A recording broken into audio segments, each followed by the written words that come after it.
Jeans आणि T शर्टमध्ये शेतकरी वावरला म्हणजे तो पुढारलेला असं मी म्हणणार नाही. तर आपली जी शेती आहे ही क्लायमेट प्रूफ झाली पाहिजे, ती सस्टेनेबल झाली पाहिजे, ती परवडणारी झाली पाहिजे आणि शेतीला आपल्याला मार्केटशी लिंक करता आलं पाहिजे.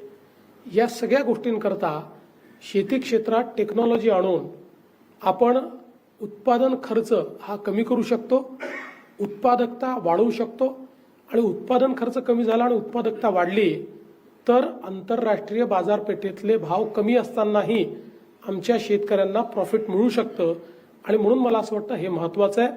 आणि हे खरंच आहे की आज भारतामध्ये अनेक असे फोर्सेस आहेत की ज्या फोर्सेसला भारताची प्रगती पाहवत नाही. त्यातले काही फोर्सेस भारतीय आहेत, काही फोर्सेस बाहेरचे आहेत जे